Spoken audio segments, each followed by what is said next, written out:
मैं रवि कुमार, स्वागत है आपका रेनेशा आईएएस में। चलिए आज हम लोग चर्चा करते हैं जो निकट भविष्य में आयोजित होने वाला है 7th जेपीएससी मेंस के बाद। आप लोग दे चुके हैं, बहुत लोग आशान्वित होंगे कि हमारा एग्जाम काफी अच्छा गया है, इंटरव्यू कॉल होना चाहिए। अगर ईमानदारी से आप खुद सोच रहे हैं, अपना आकलन कर चुके हैं, तो निश्चित रूप से आपकी आशा पूरी होगी। अब समय है आपके इंटरव्यू की तैयारी करने का, है ना। बाकी लोगों को रिजल्ट का वेट करने दीजिए, आप जो है आज से तैयारी कीजिए, क्योंकि यह बहुत ही महत्वपूर्ण चरण है। इसके लिए वेट मत कीजिए, क्योंकि बहुत सारे पक्षों की तैयारी यहाँ पर करनी होती है। एक जो बहुत ही इंपॉर्टेंट आपका पक्ष है, चूंकि मुख्य परीक्षा में आपने अथक मेहनत किया होगा, ठीक है, तो थोड़ा सा स्वास्थ्य प्रभावित होता है, तो बेहतर होगा फिलहाल आपको जो करना है, जैसे ही आपके एग्जाम्स अच्छे चले जाते हैं, थोड़ा सा लाइफ स्टाइल को बैलेंस्ड बना लीजिए। सुबह वॉकिंग रनिंग वगैरह करना शुरू कर दीजिए, एक्सरसाइज वगैरह करना शुरू कर दीजिए और बैलेंस्ड डाइट लेना शुरू कर दीजिए।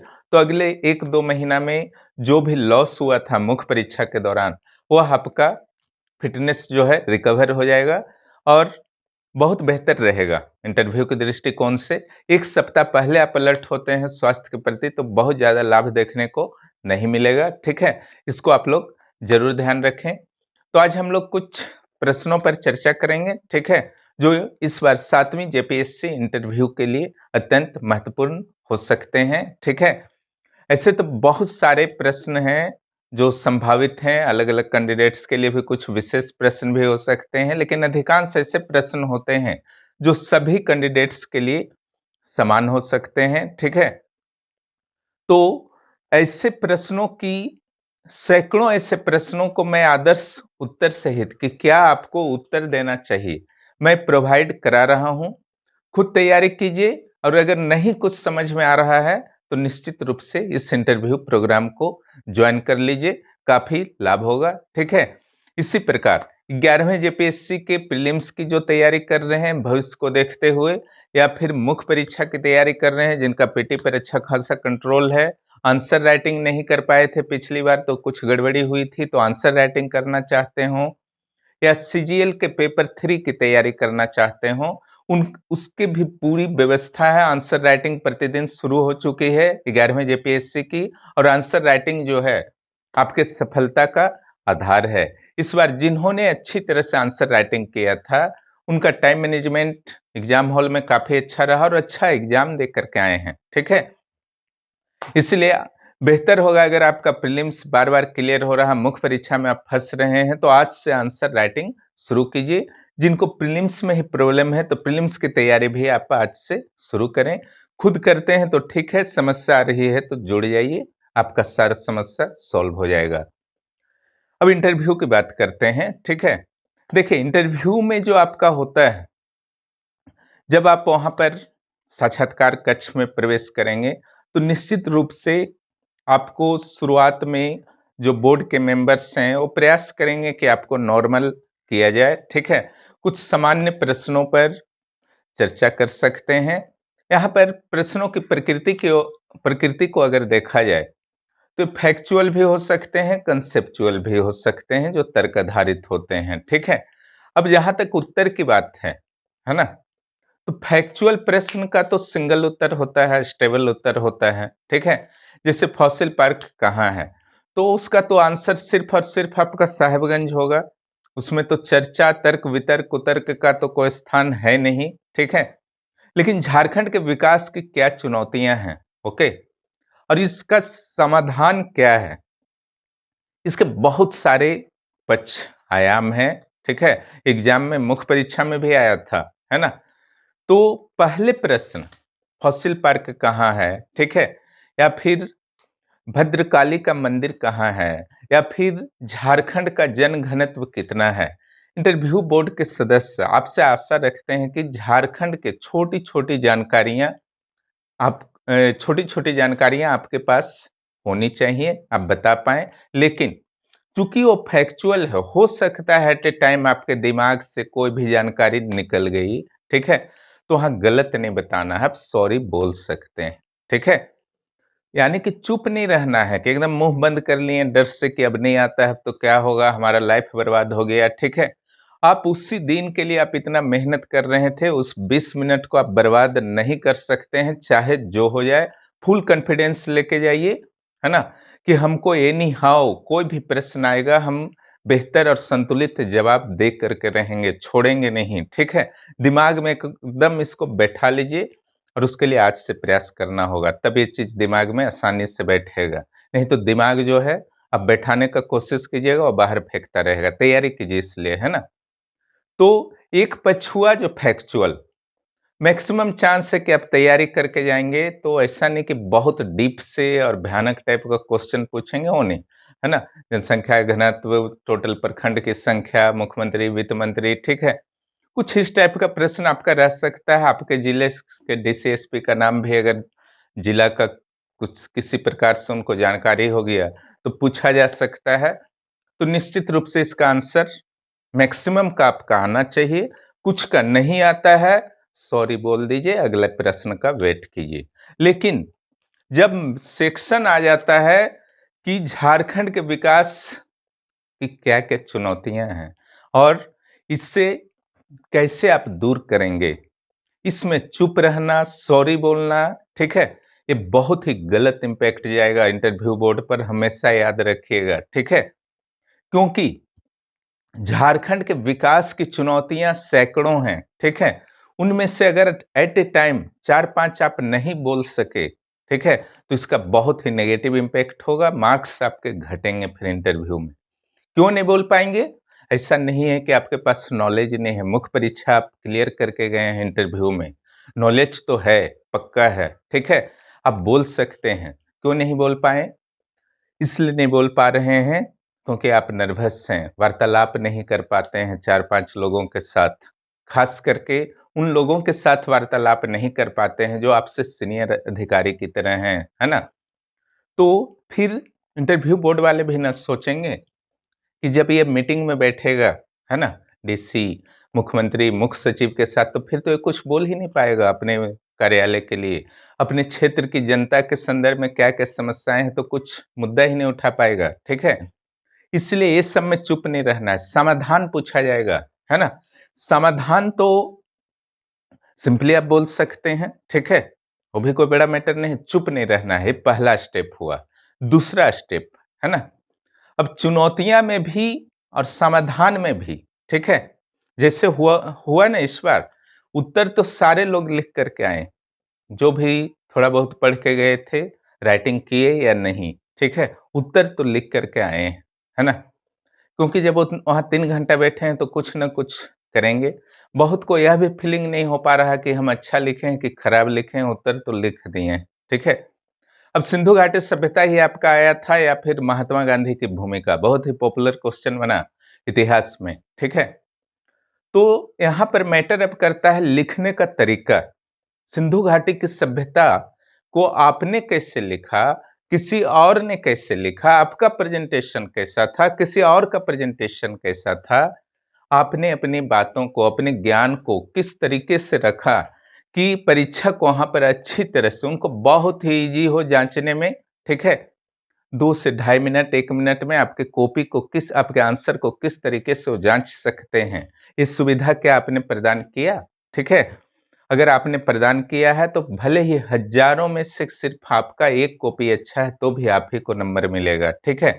5 का अच्छा है तो 5 को मिलेगा, 50 का अच्छा है 50 को मिलेगा, बाकी एवरेज मार्किंग के शिकार हो जाएंगे। जस्ट यहीं पर झारखंड के विकास की चुनौतियां की जहां तक बात होती है, तो आपका आंसर कितना मैनेज्ड वे में है दूसरों के आंसर के अपेक्षा, है ना।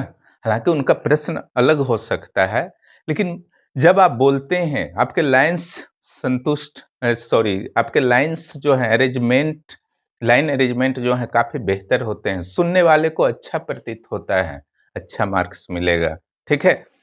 इसका ध्यान आपको रखना है और उसके लिए अभी से प्रैक्टिस करना होगा। आपको यहाँ पर टारगेट करना है कि जितने भी टारगेटेड सेक्शन हैं, सबके 4 से 5 पॉइंट्स तो एकदम कंठस्थ रखे, ठीक है, एकदम कंठस्थ रखना है, क्लियर। अब वहां पर आपसे पूछ दिया गया कि आप प्रशासनिक अधिकारी यानी कि बीडीओ क्यों बनना चाहते हैं, ठीक है? तो आपको रीज़न देना होगा कि क्यों, कुछ तो आप सोचे होंगे, नहीं भी सोचे हैं तो अभी सोच लीजिए, ठीक है? वो अपनी जगह है कि इतना ही पोस्ट उपलब्ध था इसलिए, और भरते क्या, ठीक है? बीडीओ नहीं तो क्या यहाँ से आईएएस बन जाएँगे, इस सब नहीं। बहस तो एकदम करना ही नहीं है, ठीक है? यहाँ पर जो पोस्ट उपलब्ध था, वेतन जो है 5400 स्केल है, बाकी का 4800 वाला को नीचे रख दिए, सब उत्तर नहीं होता है, ठीक है? यहाँ पर आप वीडियो बनने जा रहे हैं, ठीक है? एक तो व्यवहारिक पक्ष हुआ, व्यवहारिक पक्ष ये हुआ कि शायद आपने सोचा विशेष नहीं होगा कि वीडियो डीएसपी को चलो डाल देते हैं, कुछ वेतन के कारण डाले होंगे, कुछ जो हैं ज़्यादा सीट्स के कारण डाले होंगे। वो अधिकांश भरते समय, प्रेफ़रेंस को भरते समय ये नहीं सोचते हैं कि मैंने वीडियो क्यों पहले क्यों डाला, डीएसपी पहले क्यों डाला, ठीक है? या फिर शिक्षा सेवा को पहले क्यों डाला है। कितनों ने निबंधन सेवा को भी डाल दिया है।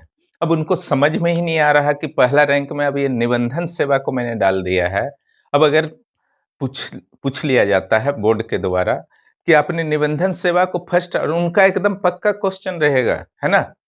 क्योंकि थोड़ा लिख से हट के ये हो गया। शिक्षा डीएसपी और बीडीओ के बारे में बोलना तो थोड़ा-सा 2-3 पॉइंट मिल भी जाता है, ठीक है? लेकिन वहाँ पर क्या है, निबंधन सेवा वाले में यहाँ बोलना काफ़ी कठिन हो जाता है, क्लियर? डीएसपी को सबसे नीचे रखिएगा तो भी प्रश्न हो सकता है कि उठ जाए, क्लियर? कि क्यों आपने डाला? इसके अलावा जो आपके प्रश्न रह सकते हैं कि एक बीडीओ के रूप में आप किसी भी प्रखंड में जब नियुक्त होते हैं, तो पहली 5 प्राथमिकताएँ आपकी क्या होंगी, ठीक है? इसको भी स्मार्ट वे में आंसर देना है। देने का तो सब दे देगा कि, है ना? गरीबी मिटाना, बेरोज़गारी मिटाना, वंचित वर्गों का हेल्प करना, लेकिन अगर मैनेज्ड वे में आप इसको सारा पॉइंट्स को अरेंज करके एक नोट्स बना लीजिएगा, ठीक है? तो आप वहाँ पर बहुत बेहतर वे में अपने आप को प्रेज़ेंट कर पाइएगा। मान लीजिए क्या होता है कि मुख्य परीक्षा में आप बैठे, है ना? एक क्वेश्चन जिससे बार-बार आपने प्रैक्टिस किया था, है ना? जैसे आपका शीर्षासुरी की उपलब्धियाँ, मान लीजिए 3-4 बार आप प्रैक्टिस कर चुके थे, वो आ गया।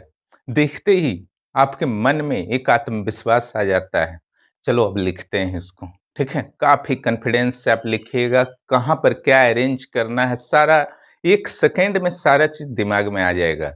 और इतना अच्छा उत्तर वो निकलेगा, ठीक है? जिसका जो है आपको खुद नहीं विश्वास होगा बाद में कि हमने इतना अच्छा लिख दिया है। वही चीज़ इंटरव्यू बोर्ड के समक्ष होता है। जिस तरीके से मुख्य परीक्षा में आप बार-बार टेस्ट दे कर के परफेक्ट होते जाते हैं, है ना? और उसके बाद जब बैठते हैं और सेम टू सेम प्रश्न, चूँकि सिलेबस से ही आता है, जो प्रांतीय सेवा आयोग है, उससे बाहर तो आता नहीं है, ठीक है? तो मैक्सिमम चांस रहता है, आपने अच्छा खासा प्रैक्टिस किया है तो मुख्य परीक्षा में आपके प्रैक्टिस वाले प्रश्न जो है आ ही जाया करते हैं, 5 नहीं आया 4 आ जाते हैं, 1 को ही मैनेज करना है, ठीक है? लेकिन एक आपका आदत हो जाता है कि किसी भी प्रश्न का उत्तर कैसे लिखना है, तो 5वाँ का भी उत्तर आप लिख देते हैं। उसी तरीके से जब इंटरव्यू के लिए आप बहुत सारे प्रश्नों का तैयारी करते हैं, उसका उत्तर कैसे देना है, एक बड़ी समस्या होती है कि कौन-सा शब्द का चयन किया जाए बोर्ड के समक्ष बोलने के लिए, ठीक है? जब इन सारे चीज़ों के आप जानकार हो जाते हैं, by the way interview board के द्वारा सेम टू सेम प्रश्न पूछ लिया जाता है। रूस से यूक्रेन आप तैयारी करके गए हुए हैं, है ना? बार-बार उसको प्रैक्टिस किए हैं, बोले हैं आप, ठीक है? वही पूछ लिया जाता है। तो जस्ट जो मैं अभी बता रहा था मुख्य परीक्षा का केस, आप वो क्वेश्चन सुनते ही कॉन्फिडेंस से भर उठेंगे, ठीक है? फिर आपके चेहरे की वहाँ पर एक अलग चमक होगी, चेहरा पर एक कॉन्फिडेंस दिखना दिखने लगेगा, है ना? जैसा मुख्य परीक्षा में मैंने बताया कि आपके 1-2 सेकंड के अंदर ही आपके माइंड में प्लान आ जाता है इसको कैसे लिखना है। वहाँ पर भी 1 सेकंड के अंदर आपके माइंड में प्लान्ड वे में एकदम आपको बोलने का एक कैपेसिटी एट ए टाइम उत्पन्न हो जाएगा। और इतना अच्छा से बोलिएगा, है ना? कि निश्चित रूप से इंटरव्यू बोर्ड जो है आपके काफ़ी प्रभावित होंगे, है ना? ट्राइबल एडवाइजरी काउंसिल, यहाँ पर भी प्रश्न जो बनता है इसके संवैधानिकता पर प्रश्न उठ रहे हैं, ठीक है? अब यहाँ पर प्रश्न उठता है कि क्या यह संवैधानिक निर्णय है ना? जो मुख्यमंत्री श्री हेमंत सोरेन के द्वारा टीएससी का जो पुनर्गठन किया गया, जब संवैधानिक ये निर्णय है या नहीं, या सिंपल जो है आपका राज्यपाल और मुख्यमंत्री का एक सिंपल टकराव है, ठीक है। देखिए, उत्तर हजारों हो सकते हैं, लेकिन आपको जो इच्छा है उत्तर दीजिए, पूरी तरह से तर्क पर आधारित होना चाहिए, कुतर्क पर आधारित नहीं होना चाहिए, यह ध्यान दीजिए। एक बहुत ही बड़ा प्रश्न उठता है कि आप नौकरी छोड़कर क्यों आ रहे हैं। किन्हीं किन्हीं का जो है 2-3 नौकरी छूटा हुआ रहता है, कभी वहां छोड़ के गए, वहां छोड़ के गए, वहां छोड़ के गए, ठीक है। सीधे बोर्ड आपसे प्रश्न पूछेगा, है ना। आप तो विश्वास करने योग्य ही नहीं है, डरना नहीं है बोर्ड के समझ, है ना। हर तरह के प्रश्न का तैयारी करके जाइए, डर फिर नहीं लगेगा। कभी कभी वो अटैक भी करते हैं बोर्ड के मेंबर्स, है ना। वो आपके अंदर के मनोबल की जांच करते हैं, ठीक है, आपके आत्मविश्वास की जांच करते हैं, ठीक है, कि आप विपरीत परिस्थितियों में क्या संघर्ष कर पाएंगे।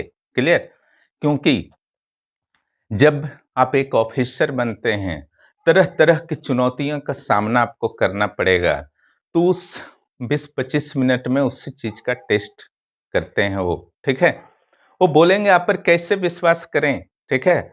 आप तो जब देखो नौकरी ही छोड़ देते हैं, ठीक है। पहला नौकरी छोड़े, दूसरा ज्वाइन किए, दूसरा नौकरी छोड़े, तीसरा, उसको छोड़ के यहाँ आ रहे हैं, हम लोग यहाँ देंगे आपको, प्रशिक्षण देंगे, वेतन देंगे, इसको भी छोड़ के आप भाग जाइएगा, तो सारा का सारा जो है मनी बर्बाद हो जाएगा हमारा, ठीक है। आपको क्यों नियुक्त करें, रीजन बताइए आप, है ना।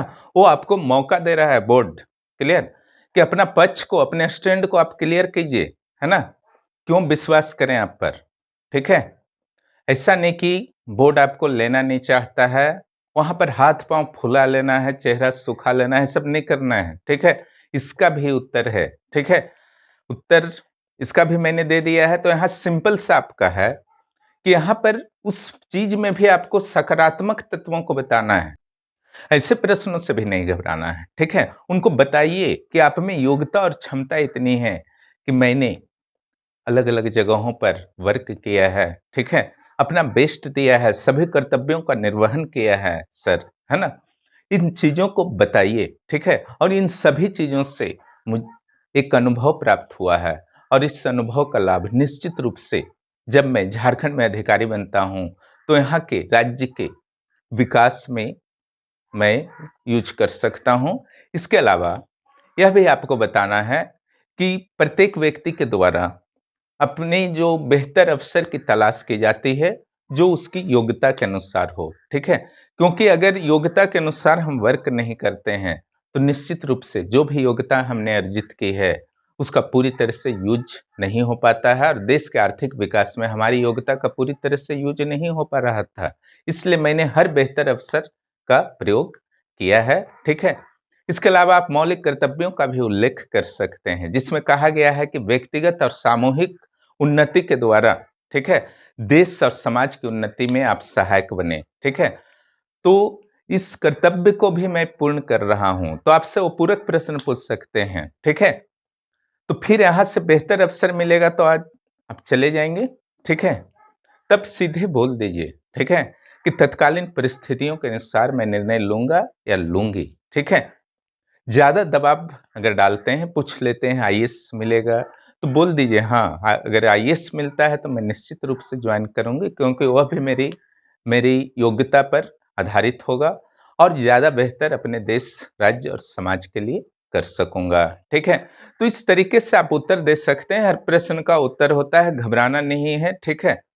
या फिर झारखंड शिक्षा सेवा से रिलेटेड आपका हो सकता है, यहाँ के नक्सलवाद से, यहाँ के पथलगड़ी से, यहाँ के भाषा आंदोलन से, ठीक है, 1932 के खतियान से भी हो सकता है, ठीक है, हिजाब मामला से हो सकता है, और बहुत सारे मामले हैं, कृषक आंदोलन जो 3-3 हुए, ठीक है, उससे हो सकता है। तो हर चीज का कुछ पॉइंट्स आपके दिमाग में आपको एकदम फिट रहना चाहिए, ठीक है। अगर 4-5-6 पॉइंट्स आपके दिमाग में फिट है, तो निश्चित रूप से अपने हिसाब से लाइन अरेंजमेंट करके वहां बहुत बेहतर वे में अपने आप को प्रस्तुत कर पाएंगे, ठीक है। जहां मुख्य परीक्षा में आपका लेखन, आपका कॉपी ही आपका प्रतिनिधित्व कर रहा था, ठीक है, कि वहां पर कितने बेहतर तरीके से अपने लेखन के माध्यम से अपने आप को परीक्षक के समक्ष प्रस्तुत कर सकते हैं। यहाँ जो है खुद ही आपको अपना प्रतिनिधित्व करना है आयोग के समक्ष। ठीक है, आयोग भी चाहता है आपसे वार्ता करना, आपको सिलेक्ट करना चाहता है, बस दिमाग में यही रखिएगा। ठीक है, उनको कोई ऐसा अवसर मत दीजिए, अपनी ओर से कोई गलती मत कीजिए। ठीक है, कि उनको लगे कि इसमें अधिकारी बनने के लिए अभी थोड़ा सा और इनको प्रयास करना होगा, ये फीलिंग मत आने दीजिए, है ना। अपना एकदम 100% और बेहतर देने का प्रयास कीजिए और डर को पूरी तरह से निकालिए। आज समय है, तैयारी कीजिए। ठीक है, जिनको भी तैयारी करने में हेल्प चाहिए, खुद में समस्या आ रहा है, 10 तरह का कंफ्यूजन हो रहा है, तो निश्चित रूप से हमारे इंटरव्यू प्रोग्राम को ज्वाइन कीजिए, काफी लाभ होगा। बहुत लोग लाभ उठा रहे हैं, आप लोग भी लाभ उठाइए। 9661163344 पर मैसेज या कॉल कर सकते हैं। वीडियो देखने के लिए बहुत बहुत धन्यवाद। और सीजीएल के paper 3 11th JPSC PT mains और आंसर राइटिंग के प्रोग्राम भी चल रहे हैं, उसका भी लाभ आप लोग उठाएं। अत्यंत न्यूनतम शुल्क पर उच्चतम गुणवत्ता आप लोगों के लिए मैं व्यवस्था कर चुका हूं। ठीक है, इसको तैयारी कर लीजिए 4-5 महीना अच्छी तरह से। उसके बाद अक्टूबर से मैं आईएएस प्रीलिम्स 2023 के लिए बैच आप लोगों के लिए शुरू कर रहे हैं। ठीक है, क्योंकि झारखंड के छात्रों का सिलेक्शन जहां तक देखता हूं कि पीटी ही नहीं क्लियर कर पा रहे हैं। बहुत दिनों से, मैं बहुत वर्षों से, पिछले वर्षों से इसका आकलन कर रहा हूं, बहुत कम लोग प्रीलिम्स क्लियर कर पा रहे हैं। ठीक है, तो एक बेहतर तैयारी आपको आईएएस प्रीलिम्स 2023 की भी मिलेगी। ठीक है, और तैयारी ऐसी होनी चाहिए, चाहे आप जेपीएससी की, सीजीएल की या बीपीएससी के आईएएस की तैयारी करें, तैयारी ऐसी होनी चाहिए कि तैयारी करने के दौरान ही आपको फील होने लगे कि आप जो मैं जिस एग्जाम की तैयारी कर रहा हूं मैं क्लियर कर लूंगा, उसको तैयारी कहते हैं। ठीक है, पूरे तैयारी के दौरान आप कंफ्यूज हैं कि किधर जा रहे हैं, पता ही नहीं चल रहा। ठीक है, तो निश्चित रूप से आपका गाइडर जो है गड़बड़ है। ठीक है, इस सब चीज से आपको इतना सीखना चाहिए। भले ही आप नए बैचलर पास आउट हैं, समझ में नहीं आता है कि कौन पढ़ाने वाला ठीक है, कौन खराब है, लेकिन एक तरीका है इसको समझने का। अगर कुछ दिनों में, 1 महीना 2 महीना में अगर फील ना हो आपको कि हम लक्ष्य की ओर सही तरीके से जा रहे हैं कि नहीं जा रहे हैं, यह प्रश्न उठ जाए, इट मीन्स कुछ गड़बड़ी है। ठीक है, इसका ध्यान रखेंगे। वीडियो देखने के लिए धन्यवाद। और जो भी नए हैं इस चैनल को जरूर सब्सक्राइब कीजिए और दोस्तों को जरूर बताइए।